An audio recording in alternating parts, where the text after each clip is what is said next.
Hello everyone and welcome back to Chasing Psychological Safety.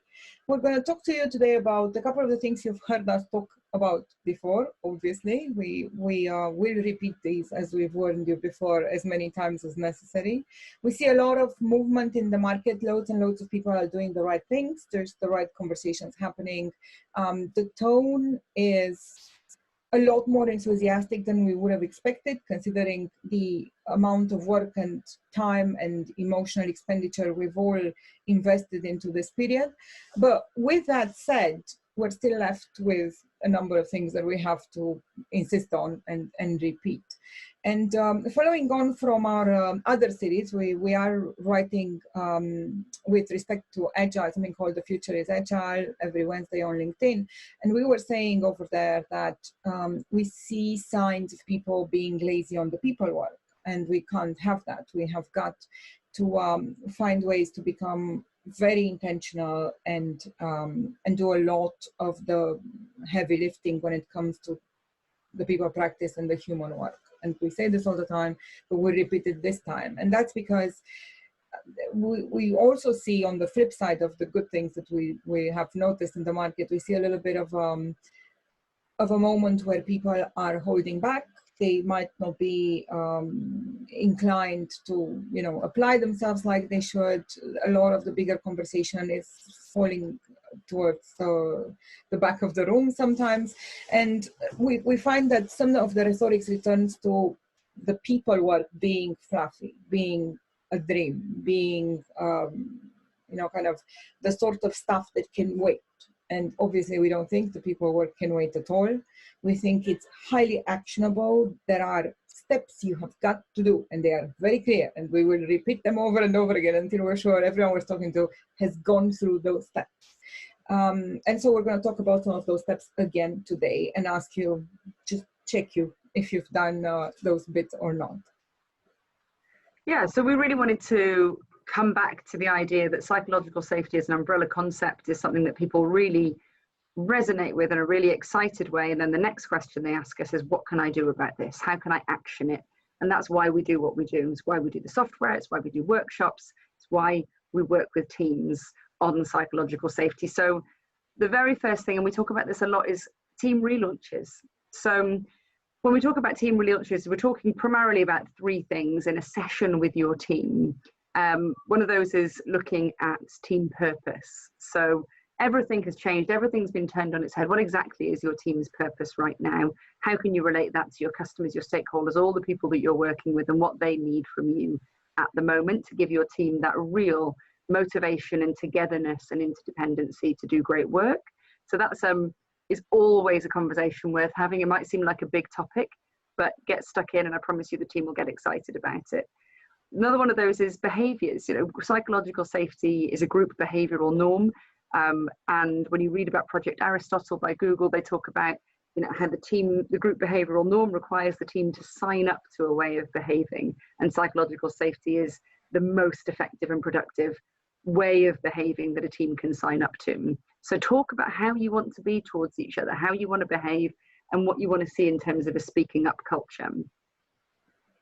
And the last bit of it is all about ways of working. So again, the world's been turned on its head. Here we are, flexible working, remote working, COVID.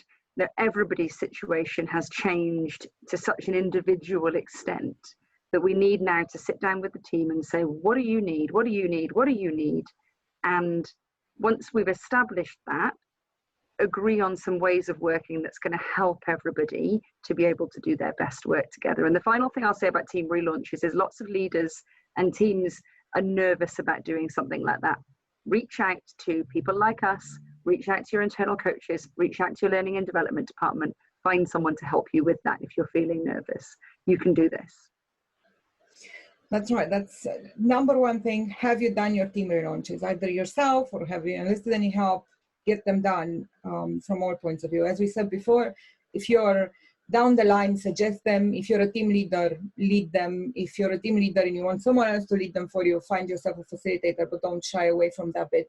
It's very unlikely we can continue without them. A second thing that we think is worth reminding you and remembering for all of us is the fact that there's a negative connotation to measurements, we can't get away from it.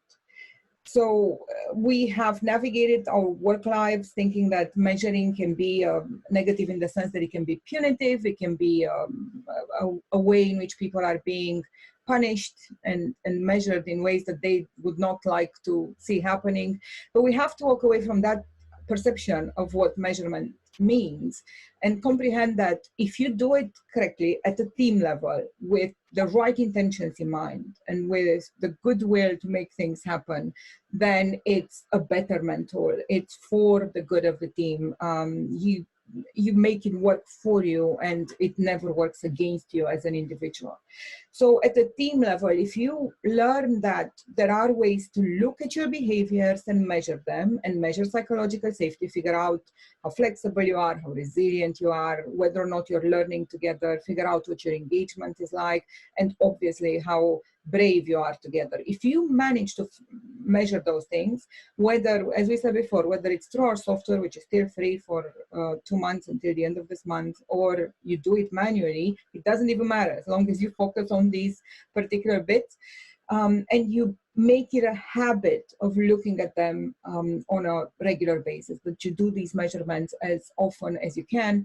And in fact, point about team relaunches is that those should be a hygiene factor as well. That's not only about post-crisis or post-COVID, you should probably do them every few months anyhow. And both of those things have to become part of your people practice, the measuring and the team relaunches. Yeah, absolutely. Don't be afraid of measurement. It can only help you have the right conversations and build the right culture. And the last thing that we wanted to talk to you about was flexibility and the new flexible world that we're working in. So one of the challenges that teams are facing at the moment is all the change that has occurred with regards to flexibility and remote working. I think it's really important that we take a breath and we realize that the flexible working environment, the remote working environment that we're working in at the moment, that initially people were talking really positively about how that was going to change our lives. Now what we're observing is potentially some doubts creeping in, and we are going to continue to talk to you about this and coach you through this until we get out to the other side, because we want people to realize and understand that this is not flexible working as it will be.